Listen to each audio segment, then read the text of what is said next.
પ્રેમ આતંક જૂની અદાવતમાં માથાભારે શખ્સોનો પરિવાર પર જીવલેણ હુમલો। મોટા હાથીદરામાં પથ્થરમારો, ગરબા ઘૂસી તોડફોડ, મહિલાને માથાના ભાગે ગંભીર ઈજા, ખુલ્લેઆમ ધમકી, જીવતા નહીં છોડીએ કહી પરિવારને અપાઈ જાનથી મારી નાખવાની ધમકી। પોલીસ મથક બહાર પણ તોડફોડ, હુમલાખોરોની હિંમત એટલી વધી કે પોલીસ સ્ટેશન બહાર પાર કરેલ વાહનો પણ ન છોડ્યા। દાહોદ જિલ્લાના લીમખેડા તાલુકાના મોટા હાથીદરા ગામેથી કાયદો અને વ્યવસ્થાના લીરે લીરા ઉડાવતો કિસ્સો સામે આવ્યો છે। સામાન્ય બોલાચાલીની અદાવત રાખી કેટલાક માથાભારે શખ્સો એક પરિવારના ઘરમાં ઘૂસી ભારે તોડફોડ અને પથ્થરમારો કર્યો છે। આ હુમલામાં 58 વર્ષીય મહિલા લોહી લુહાણ થયા છે અને સમગ્ર પરિવાર ભયના ઓથા હેઠળ જીવી રહ્યો છે। હવે આશ્ચર્યની વાત તો એ છે કે આરોપીએ પોલીસ સ્ટેશનના કમ્પાઉન્ડની બહાર પણ વાહનોમાં તોડફોડ કરી પોલીસને પડકાર ફેંક્યો છે। લીમખેડાનું મોટા હાથીદરા ગામ ગઈકાલ રાત્રે રણ મેદાનમાં ફેરવાઈ ગયું હતું। બનાવની વિગત એવી છે કે ગત 25 જાન્યુઆરીએ લીમખેડા બજારમાં માંડલી ગામના છોકરાઓ સાથે થયેલી નજીવી બોલાચાલીની અદાવત રાખી 8 જેટલા શખ્સો હથિયારો અને પથ્થરમારા સાથે સવિતાબેન ગલાભાઈના ઘરે ત્રાટક્યા। આરોપીએ ઘરમાં ઘૂસતાની સાથે જ ગાળાગાળી શરૂ કરી અને માંડલીના છોકરાઓ સાથે કેમ ઝઘડો કર્યો તેમ કહી તોડફોડ મચાવી ઘરના દરવાજા, ઘર વકરી અને આંગણામાં ઉભેલા ટ્રેક્ટર પર બેફામ પથ્થરમારો કરવામાં આવ્યા। હુમલા દરમિયાન 58 વર્ષીય સવિતાબહેનને માથામાં પથ્થર વાગતા તેઓ લોહી લુહાણ થયા।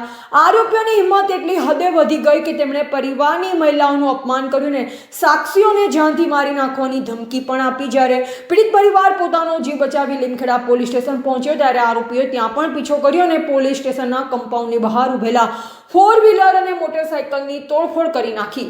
પોલીસ ચોપડે નોંધાયેલ આરોપીઓના નામ ચિરાગભાઈ, મનુભાઈ સવત, અનિલભાઈ, સોમાભાઈ મકવાણા, હરીશભાઈ રાવત, રાકેશભાઈ ચૌહાણ, રમેશભાઈ જોખાભાઈ ચૌહાણ, લખાભાઈ જોખાભાઈ ચૌહાણ, રાકેશભાઈ ચૌહાણ, વિપુલભાઈ લખાભાઈ ચૌહાણ। હાલમાં સવિતાભાઈની ફરિયાદના આધારે લીમખેડા પોલીસે આ તમામ માથાભારે શખ્સો વિરુદ્ધ ગંભીર કલમ હેઠળ ગુનો નોંધી આગળની તપાસ હાથ ધરી છે। પરંતુ હવે સવાલ ઊભો થાય છે કે શું હવે સામાન્ય નાગરિકો પોતાના ઘરમાં પણ સુરક્ષિત નથી અને પોલીસ સ્ટેશનની બહાર તોડફોડ કરનાર તત્વોમાં કાયદાનો ડર ક્યારે બેસશે? એબાર ભૂપેન્દ્રસિંહ બારિયા, ભારતની અસ્મિતા, દાહોદ।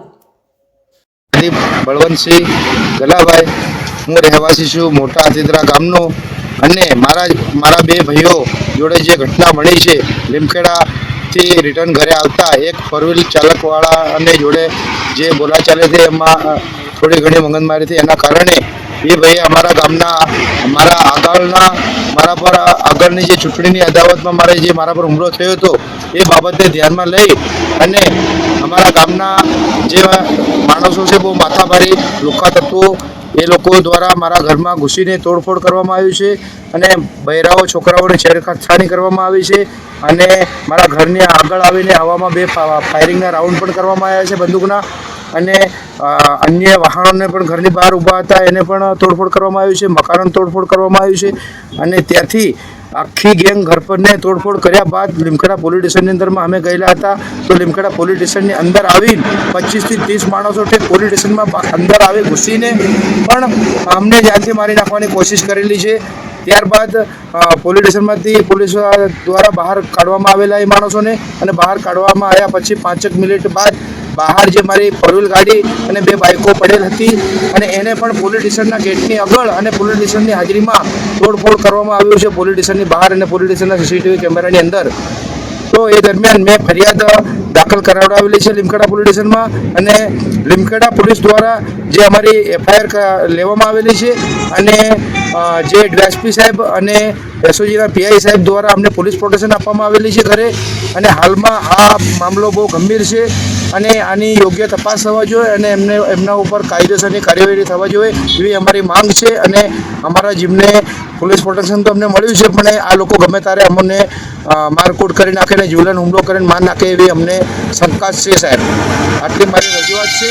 તો પોલીસ ખાતાને મારે એટલી રિક્વેસ્ટ છે કે આનામાં જે સત્ય ઘટના હકીકતની તપાસ કરીને એમના પર જે કાયદેસરની કાર્યવાહી થવા જોઈએ અને આટલું બનાવ બન્યા છતાંય એ આરોપીઓ ખુલ્લેઆમ ફરી રહ્યા છે, લીમખેડા બજારમાં પણ ફરી રહ્યા છે, મારા ઘરની આજુબાજુ પણ આવીને બમકારીઓ ધાડ ધમકી કરી રહ્યા છે અને એમને કોઈ જ પોલીસનો ડર નથી એવું અમને દેખાઈ રહ્યું છે અને આ લોકો ઉપર કાયદેસર અટેક કરીને એમને એરેસ્ટ કરવાની જરૂર છે એવી અમારી સરકાર જોડે અમારી અપેક્ષા છે।